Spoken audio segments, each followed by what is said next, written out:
शांति gold आज try कर रहा था अपना रेजिस्टेंस को पार करने के लिए, अगेन सेलिंग प्रेशर दिखा। आज का जो हाई है वो इम्पोर्टेंट है 281, उसके ऊपर क्लोज होना जरूरी है। ऊपर में 333 का जो है टारगेट बन रहा है, और जो स्टॉप लॉस बनता है इसमें 203 का। ओके। अगला सवाल लेते हैं। दर्शक पूछ रहे हैं, बंटी पूछ रहे हैं कि Neelkamal versus Hindustan copper versus Hindustan zinc, तीनों में से फ्रेश बाइंग के लिए किस में अच्छी अपॉर्चुनिटी नजर आ रही है? नीलकमल भी अच्छा, कोई प्रॉब्लम नहीं है इसमें, ट्रेंड काफ़ी अच्छा है। नीलकमल में अगर करना है आपको, तो आप अपना 1640 के स्टॉप लॉस से ऊपर में 2155 2327 ये टारगेट्स है। 2155 काफ़ी नियर है, तो 2327 के लिए भी आप ट्रेड कर सकते हो। बिल्कुल। हिंद कॉपर भी अगेन, कॉपर के लिए उस दिन हम लोग ने डिस्कस भी किया था कि कॉपर में मुझे काफ़ी अच्छी तेजी दिखाई तो दे रही है। एंड ऊपर में आप देखेंगे तो इमीडिएट रेजिस्टेंस जो है वो 618, एंड फिर 760 के जो लेवल भी हम देख सकते हैं इस स्टॉक में। अगेन कोई प्रॉब्लम नहीं है, नीचे में जो ट्रेंड चेंज लेवल है 484 का है, तो वो आपका स्टॉप लॉस होना चाहिए। ओके। और हिंदुस्तान जिंक अभी तक उसने अपने रेजिस्टेंस पार नहीं किया है, तो एक बार 609 के ऊपर आने दीजिए। अगर वहां पे क्या कर रहा है उसके बाद में फिर हम लोग उसके बारे में बात करते हैं। ओके। तो कंपेयर, जब आप इन्होंने बोला तीनों में से, तो फिर तीनों में से अभी इमीडिएटली ये तो हिंद कॉपर या फिर आप नीलकमल, दोनों में से कोई एक यूज कर सकते हैं, या दोनों में 50-50 भी डाल सकते बिल्कुल। और इनके पास जे के पेपर ऑलरेडी है 404 पर। हैं।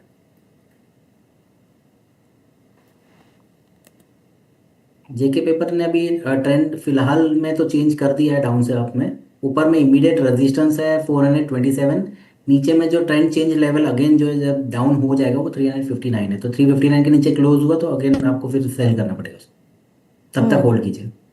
बिल्कुल। सर, बात शुगर स्टॉक्स की करते हैं। शुगर स्टॉक्स ट्रेंडिंग में है। पिछले पूरे हफ्ते भी उनमें काफ़ी अच्छा बज़ देखने को मिला, और आज भी उनमें अच्छी खासी तेज़ी देखने को मिल रही है, क्योंकि देश में जो शुगर के प्राइजेज़ हैं वो अप हो गए हैं ऑलरेडी। करीबन 7 रुपये की उनमें जो तेज़ी है वो देखने को मिल रही है। सरकार भी उसके लिए लगातार प्रयास कर रही है, कोशिश कर रही है कि वो प्राइजेज़ नीचे आ सके, और फिलहाल वो चीज़ें जारी हैं। इसके चलते शुगर के जितने भी स्टॉक्स हैं उन पर इसका असर देखने को मिल रहा है, और वो बहुत तेज़ी से भाग रहे हैं। क्या इस रैली में पार्टिसिपेट करना चाहिए, और अगर करना चाहिए तो किस स्टॉक में आपको अच्छा मोमेंटम नजर आ रहा है? मैं मंथली लेवल चेक कर रहा था बलरामपुर चीनी के, बट उसने क्या कर दिया, जिस दिन उसने ब्रेकआउट दिया था 20 तारीख को, है ना, उसी दिन उसने टारगेट भी अचीव कर दिया, दोनों टारगेट्स। तो अभी उसमें ना भी जो स्टीम था वो अभी रहा भी नहीं है। तो ओके। अगेन बलरामपुर चीनी के अलावा बाकी जो शुगर स्टॉक्स है जो मैंने चेक किए, तो सबके जो ट्रेंड है वो डाउन है। तो बेसिकली जो डेड कैट बाउंस है वो चल रहा है, तो फिर मैं सलाह तो नहीं दूंगा उसमें निकलने के लिए। बीच में मैंने आपको एल एन टी फूड्स भी कहा था। जी। सो आज आप देखेंगे तो एल एन टी फूड्स ने अपने मंथली के दोनों टारगेट्स अचीव कर दिए। जस्ट नाउ उसने 469 जो मैंने आपको प्रीवियस बार जो टारगेट दिया था वो भी उसने अचीव कर दिया। मतलब आज दोनों ही टारगेट अचीव कर दिया। 443 फर्स्ट टारगेट था हमारा, और 469। सो राइस में भी आप देखेंगे तो आया है एक मोमेंटम, एंड उसमें भी कुछ तो खबर है। सो यही हो रहा है, देखो क्या है कि मौका नहीं मिलता है। फिर जब हम बोलते हैं तब आपको मोमेंटम नहीं दिखता है, फिर आप छोड़ देते हैं, बोला बेकार स्टॉक है, चलता नहीं है। फिर वो एक ही दिन में वो 10-10 टके चल जाते हैं और सारे टारगेट अचीव कर देते हैं। तो यहाँ पे ये मार्केट तो इसी तरीके से जो है सरप्राइज भी करता है। यस। हम तो आपको बता सकते हैं कि जहाँ पे कहाँ मोमेंटम हो सकता है, बट जरूरी नहीं कि वहीं से मोमेंटम तुरंत आ जाए। So exactly. आपको पेशेंस तो रखने ही पड़ेंगे, और फिर वो पेशेंस का रिवॉर्ड आपको पता है कि जब जैसे ही कुछ न्यूज़ या फंडामेंटल्स कुछ सपोर्ट कर देते तो वो तुरंत आपको मौका भी नहीं दे। आज कितने लोगों ने आज इंट्राडे में बाय किया होगा? हार्डली किसी ने किया होगा, है ना। ओपन और लो भी सेम है, तो मतलब खुलते ही वो इतना तेज दौड़ा है कि शायद किसी को लेने का भी मौका नहीं मिला रहेगा। बिल्कुल। तो यही मैं एग्जांपल आपको हमेशा देता रहता हूँ कि जब भी हम लोग डिस्कस करते हैं तो वहाँ पे आप धीरे धीरे उसको एक्यूमुलेट करते रहिए, जो टारगेट्स बता रहे हैं उसके आसपास में बुकिंग करते रहिए। तो पैसा बनता है मार्केट में, ऐसा नहीं है, बट फिर थोड़ा पेशेंस चाहिए। सर, गोल्ड की बात करते हैं, फिर क्रूड पर भी आएंगे, लेकिन गोल्ड में एक बार फिर से काफ़ी अच्छा मोमेंटम बनता हुआ नज़र आ रहा है। ऐसा लग रहा है कि गोल्ड आज देखिए 4696 के पर आउंस के लेवल पर नज़र आ रहा है, और अब ऐसा कहा जा रहा है कि फिर से गोल्ड में तेज़ी की उम्मीदें हैं। आपको कैसा लग रहा है पैटर्न? तो यही होता है कि जब भी ना कुछ नया हो जाता है या भागता है, तब हमें लगता है, मैं तो आपको पता ही है कि मैं हर बार बोला मैंने कि बाय ऑन डिप्स ही रहेगा, गोल्ड एंड सिल्वर दोनों ही, इवन क्रूड ऑयल भी, है ना। तो इसमें खाली हमें यही देखना है कि एक्यूमुलेशन कैसे करना है। देखो इसमें सट्टा मत कीजिए गोल्ड में ना, ये थोड़ा सा प्रॉब्लम क्रिएट करेगा। कभी कभी क्या होता है कि तुरंत 4 4 5 5 दिन फॉल आ जाता है, तो वहां पे जब आप ट्रेड करते हो तो आप फिर विदाउट स्टॉप लॉस ट्रेड नहीं कर सकते हैं। बट अब जब हम लोग बात करते हैं तो हम लोग एक्यूमुलेशन की बात करते हैं, हम लोग लॉन्ग टर्म की बात करते हैं। तो ये दोनों चीज़ें डिफरेंट है, थोड़ा समझना भी चाहिए आपके जो क्लाइंट्स लोग हैं उन लोगों को। नहीं तो पूछने लग जाएंगे कि मेरे को ऑप्शन में मैं क्या कौन सा स्ट्राइक प्राइस खरीद लूँ, तो ये सब मत कीजिए है ना। तो ऑफ कोर्स यहाँ पे आपने जो भी बताया कि अभी जो रिसेंट जो मोमेंटम आया है, अच्छा राउंडिंग बॉटम का एक उसने फॉर्मेशन किया, उसका ब्रेकआउट भी आया हुआ है अगर मैं इंटरनेशनल गोल्ड की बात करूँ तो। और इंटरनेशनल गोल्ड में जो टारगेट्स बन रहे हैं उस फॉर्मेशन के, उसके अभी फर्स्ट टारगेट के हम लोग काफी नियर है, जो है 4703, और जो सेकंड टारगेट है 4956।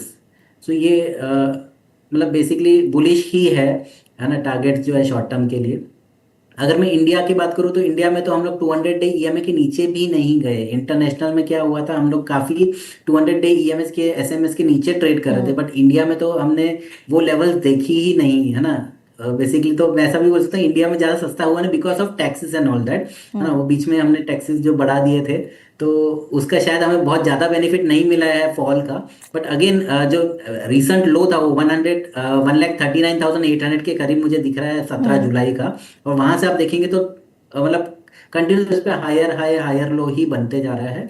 और अभी जो अगर मैं इंडियन गोल्ड के टारगेट्स की बात करूं तो रिसेंट हाई से और रिसेंट लो मतलब 1,64,497 का जो अभी भी एक इमीडिएट रेजिस्टेंस है इसमें, अगर वो पार होता है तो हम लोग 1,76,000 और 1,89,000 ये जो टारगेट्स ऊपर में बन रहे हैं।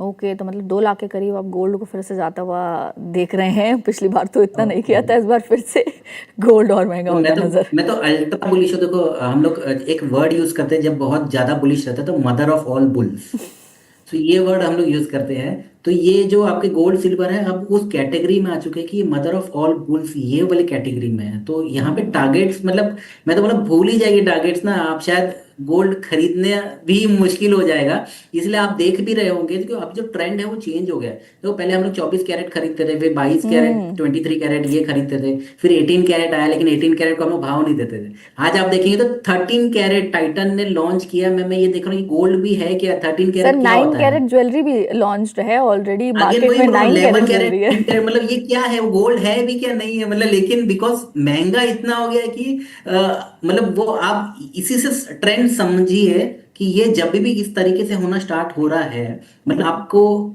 इधर बहुत ज्यादा सर्टन है कि गोल्ड तो महंगा ही होने वाला है। बिल्कुल।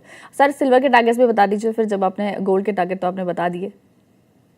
तो सिल्वर में जब हम लोग आउंस में बात करते हैं तो 68.88 के ऑलमोस्ट वहां पे चल रहा है। अभी भी वो अपने 200 डे एसएमए के नीचे ही है। 71.35 का जो इमीडिएट रेजिस्टेंस है, लेकिन इसमें भी जो है राउंडिंग बॉटम का फॉर्मेशन बना हुआ है, और उसका जो टारगेट्स आ रहा है राउंडिंग बॉटम का वो है अराउंड $75। अगर अगर इसको हम लोग थोड़ा इंडियन टर्म्स में बात करेंगे तो इंडियन टर्म्स में जो रीसेंट फॉर्मेशन का जो ब्रेकआउट है वो है 2,38,000 का ब्रेकआउट आया हुआ है। और ऊपर में 2,53,000, 2,67,000 ये इमीडिएट टारगेट्स बन रहे हैं शॉर्ट टर्म के लिए। लॉन्ग टर्म के लिए ऑफकोर्स मैं अगेन बोल रहा हूँ कि जो ऑल टाइम हाई है दोनों ही आपके गोल्ड एंड सिल्वर ये पार होने वाले हैं, और उसके पार होने के बाद में अगर वहां पे टिक रहा है तो आप फिर मतलब मैं फिर बोल भी नहीं सकता कि आप क्या रेट देख लोगे, है ना। बिल्कुल सही इसलिए बात है। धीरे धीरे एक्यूमुलेट करती रहे हर एक फॉल पे। बिल्कुल। चलिए एक और बड़े ग्रुप के स्टॉक्स की बात कर लेते हैं, वेदांता ग्रुप के स्टॉक्स की। वेदांता की बहुत सारी कंपनियां लिस्टेड हो चुकी हैं डीमर्जर के बाद। उसके बाद एक तो मेन वेदांता का जो स्टॉक है वो आपको कैसा लग रहा है, और इसके अलावा जो बाकी कंपनियां लिस्ट हुई हैं उनमें से कौन सी कंपनी आपको सबसे ज़्यादा पसंद है, जो इस वक्त अच्छे ट्रेंड में है, और या फिर आ सकती है अच्छे ट्रेंड में, जिस पर आप बुलिश हैं? वेदांता में भी जो रिसेंट फॉल जो आया था उसके बाद में उसने क्या किया था कि अपने 200 डे एसएमए पे एक अच्छा सपोर्ट लिया था 17 जुलाई को। वहां से हमने एक अच्छा खासा बाउंस देखा है। बट अगेन वो 287 288 के दौरान आके वो जो रैली है वो फिसल आउट हुई है। अब वो लेवल एक काफी अच्छा रेजिस्टेंस बन चुका है। एक बार 288 के ऊपर क्लोज करता है तो 306 325 ऊपर में टारगेट्स बन रहे हैं। और 17 जुलाई का लो है वो काफी इंपॉर्टेंट रहेगा। अगर उसके नीचे जा रहा है तो ये फिर आई थिंक डीप करेक्शन में जा सकता है स्टॉक वेदांता। अब बिकॉज अभी जो नए स्टॉक्स आए उसमें ज्यादा चार्ट पे जो है डेटा नहीं है, तो उन पे कुछ कमेंट करना फिर मेरे लिए भी सही नहीं रहेगा। जी सर, बिल्कुल। चलिए कुछ और सवाल भी ले लेते हैं। श्वेता जी का सवाल है, तेजस नेटवर्क्स पर 568 पर है इनके पास, एससीआई है 310 पर, जीएफडीसी है 568 पर। तेजस नेटवर्क 568, जीएमडीसी 568, और दोनों में पूछ रही हैं क्या करें, टारगेट या फिर एवरेज आउट कर लें। तो एवरेज तो फिलहाल मत कीजिए, बट इसने अपना ट्रेंड तो ऑलमोस्ट धीरे धीरे चेंज कर रहा है डाउन से अप में। तेजस नेटवर्क की बात कर रहा हूँ। यहाँ पे 468 इंपॉर्टेंट लेवल है, उसके नीचे आके ये डाउन ट्रेंड में स्लिप हो जाएगा स्टॉक, तो ऐड तो नहीं करना है। बट ध्यान देना है कि 468 ये आपका लक्ष्मण रेखा जो है ये आपका है। अगर इसके नीचे जाता है तो फिर हैरान हो जाएगा तो थोड़ा प्रॉब्लम है। तो यहाँ पे थोड़ा ध्यान देना 468 के लेवल्स पे।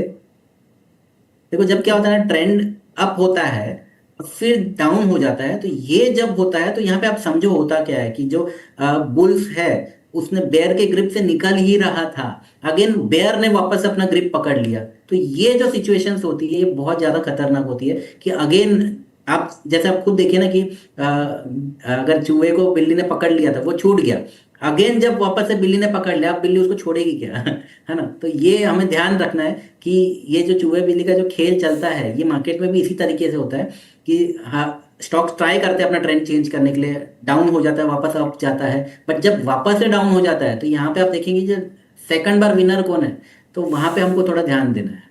सो बिल्कुल। जीएमडीसी की भी हम लोग बात कर लेंगे। जीएमडीसी का जो वो लेवल है वो 548 का है।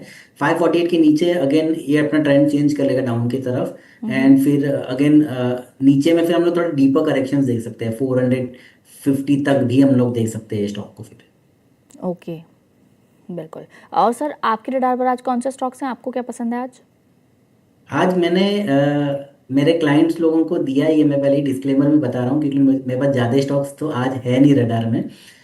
सो एच एफ सी एल ने एक शॉर्ट टर्म ब्रेकआउट दिया हुआ है अपने इनवर्स हेड एंड शोल्डर का। एंड उसका जो टारगेट्स हमने दिए वो 254 एंड 275 के टारगेट्स दिए, और जो हमने स्टॉप लॉस दिया है वो 217 का स्टॉप लॉस दिया हुआ है। तो इस स्टॉप लॉस से आप इसमें और जो मैंने टारगेट्स दिए उसमें काम कर सकते हैं। जो सेकंड स्टॉक्स जो है हमने दिया है, एक मिनट, वो है आपका अर्बन कंपनी का। तो अर्बन कंपनी हमने ये 163 पे इसको जो है इनिशिएट किया है। तो अर्बन कंपनी जो है इसका जो टारगेट्स हमने जो दिए हुए हैं वो है अराउंड 175 और 215 का। ओके। इसमें जो स्टॉप लॉस हमने दिया है वो है अराउंड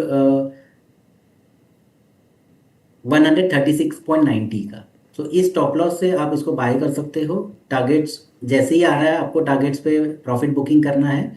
एंड या फिर ट्रेलिंग स्टॉप लॉस करना है या फिर कॉस्ट पे स्टॉप लॉस लेके आ जाना अगर फर्स्ट टारगेट हो जाता है तो। या फिर 50% बुक करके कॉस्ट पे स्टॉप लॉस रख के फिर सेकंड टारगेट के लिए आप उसको गन कर सकते हैं। ओके, बिल्कुल। तो आज इन स्टॉक्स पर ध्यान रखने की ज़रूरत है। चलिए सर,